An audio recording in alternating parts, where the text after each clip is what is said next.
What's up, YouTube? Sean, the average angler, and I kind of came up with a little interesting topic today. So for those of you in the area in Northern California, last week was the FLW event, Toyota Series, on Clear Lake. And the lake has been fishing pretty tight, if you will, in the last few weeks. Tight meaning not too many patterns.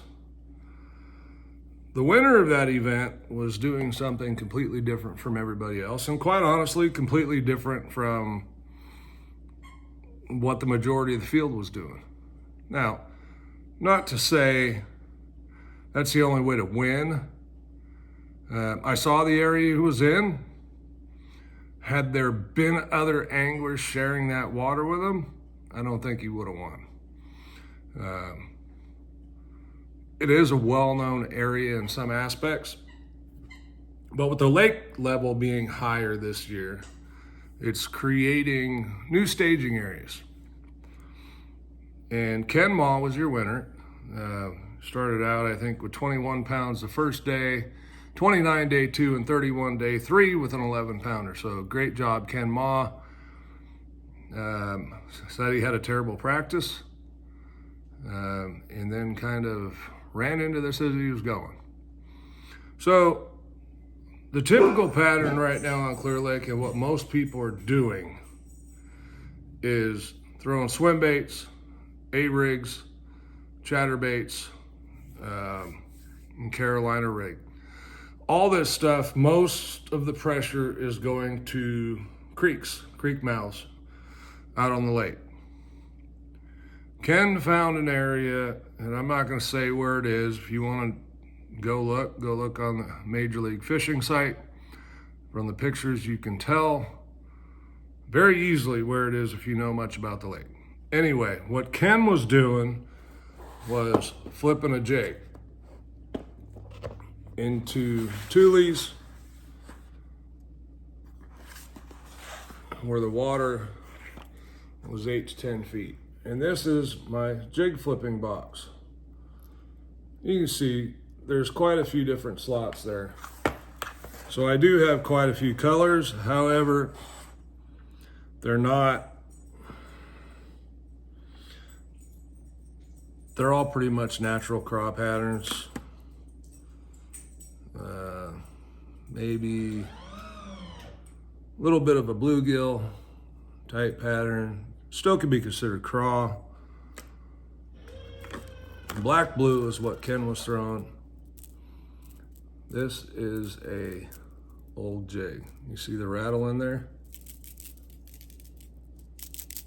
I don't know if you can hear it. Anyway, this is my jig flipping box. This is the one that might stand out as a little bit different. Kind of a shad, depending on trailer, shiner, whatever, right? And there is round rubber in here.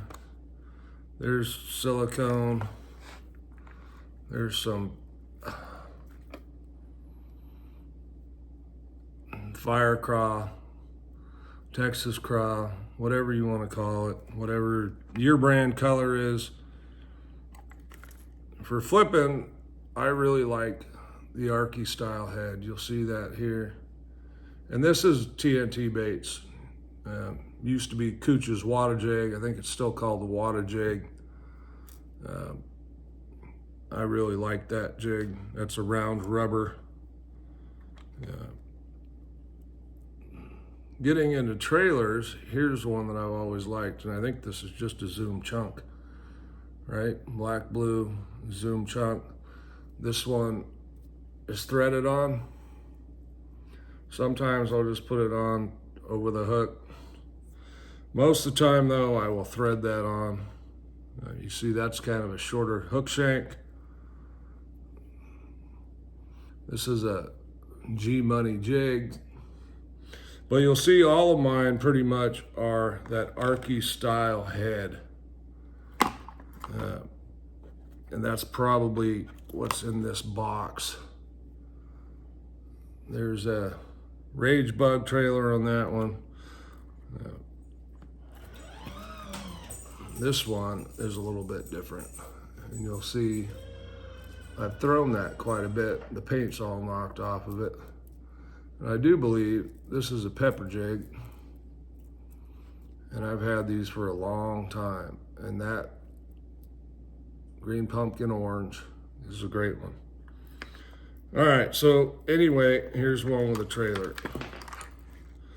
You know, sometimes I don't know why we as fishermen feel it necessary, hopefully my wife doesn't watch this, to carry so many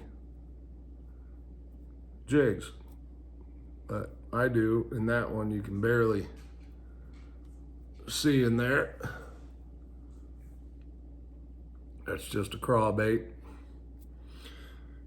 All right, anyway, so the topic really is talking about pattern fishing and pre-spawn pattern fishing. And we've all done our videos on March baits and all that kind of stuff. Excuse me. Cheers, folks. The big thing is there's always more than one pattern. Some may not be as popular. And sometimes thinking outside the box can bring the best results, okay? It's difficult to do at times because oftentimes trying to find that outside the box pattern can lead to not having such a good day of catching, right? But what Ken had found, yes, it was a different pattern. It wasn't so much different in the fact that he was still fishing for staging fish. He found water on tules in 8 to 10 foot. On Clear Lake, that's staging depth.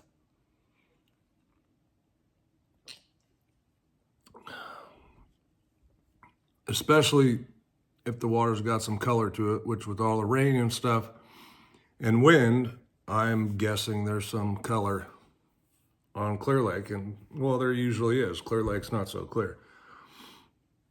So my message today is to don't feel like you have to do what everything says you should do. A lot of times fishing your strengths is a better answer, especially if you're not as familiar with the body of water or the typical seasonal pattern. And look, the typical seasonal pattern at Clear Lake has kind of been the same for the past few months, I think. And underspin too, right? That's been very popular.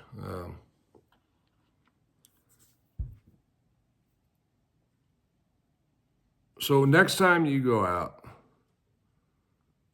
fish to your strengths. Don't just think you have to fish to what everybody's saying you do. Especially if you're a tournament fisherman, the easiest way to win is to find something different. Finding something different is not always easy, but it is there. And one thing about Clear Lake that I've heard 1,000 times, that I've said 1,000 times, they're biting somewhere. Somewhere on their lake they're biting. And there's been a lot of talk about bite windows. And I'm sure bite windows are real. I've seen it myself, where you can fish an area and swear there's not a fish in sight, but you can see them on your graph, right?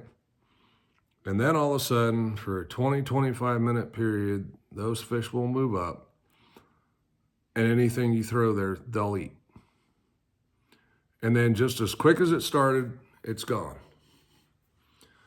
So, for those of you that stayed around for all 9 minutes and 40 seconds so far, my best advice on Clear Lake, and most lakes, to be honest with you, is keep moving.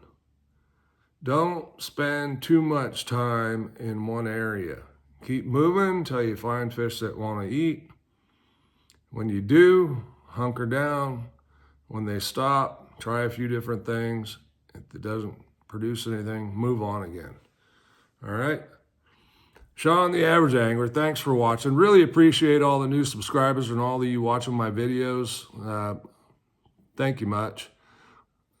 Tell a friend. We'll see you on the next one.